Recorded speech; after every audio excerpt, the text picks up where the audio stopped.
Okay, so I got the sump cover here. I need to get the bolts, but got a nice, pretty, brand new gasket to put on there.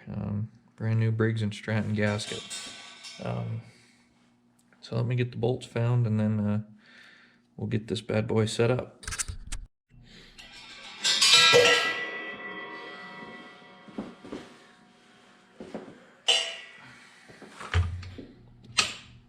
Okay, so I got the sump back, cleaned up a little bit.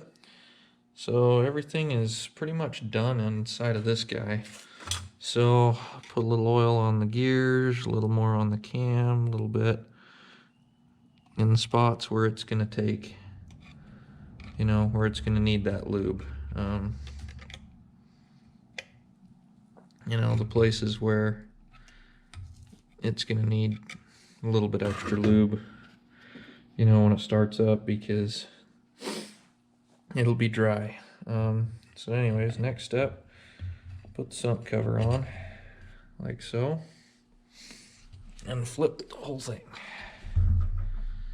Okay. Now then, we've got a nice big hole over here.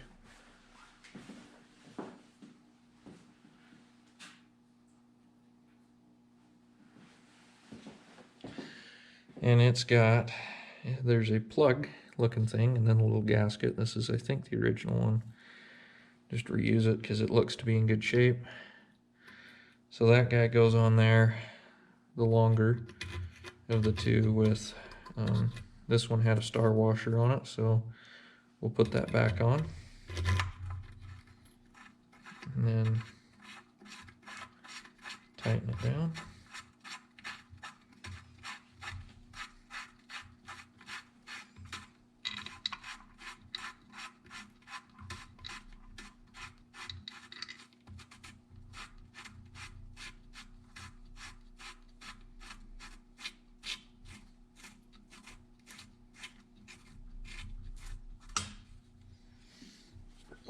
And on this side,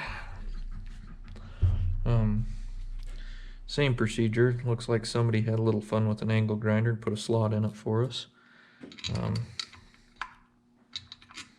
It doesn't need a seal. I'm gonna throw a flat washer on there because that's a pretty big hole for that little bolt.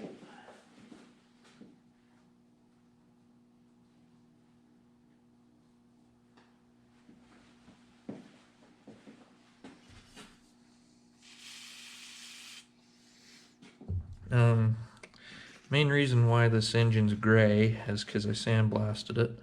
I keep finding little bits of sand every now and again. I probably would not recommend it, but I tried to clean it as best I could, but the reason I sandblasted is because I'm going to paint it afterwards, and I got some new decals to put on it and everything, so I want it to look nice.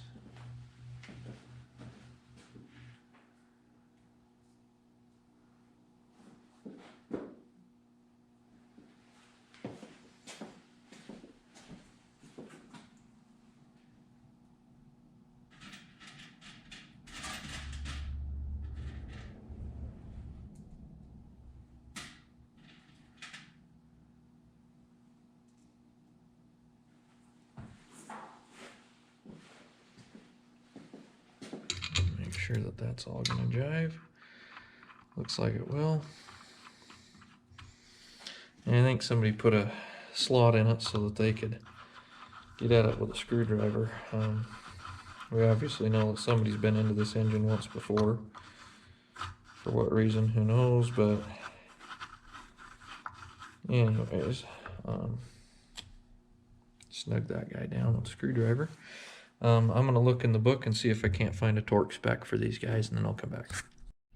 I couldn't find a spec, so we're just going to go with good and snug. Just use good judgment. Don't go cranking on it, but good and snug should probably be good enough for what we're doing. So I'm going to put that on, get our head bolts cleaned up, get our head cleaned up, and then we'll come back and put that on. Okay, so take our new head gasket and set on there.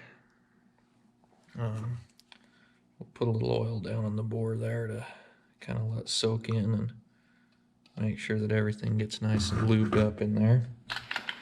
Then we'll take our head, set it on, get things kind of squared away. Now there's two of these holes that are taller than the rest. There should be two bolts, head bolts, that are longer than the rest. And so those two will go right there, like so.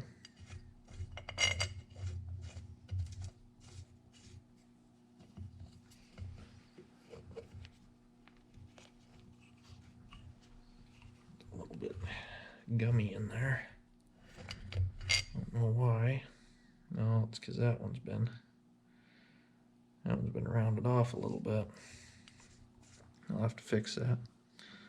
But anyways, the rest of your head bolts just go in, just like so. At least in this case, mark them if you're not sure. That's always the best thing when you tear it down, is to mark them. Make sure that you know what you got going on. I'm gonna have to take this bolt here and tune it up a little bit with a file. It's got a little bit of a rolled over thread on it, so I'll be back and then we'll torque this down.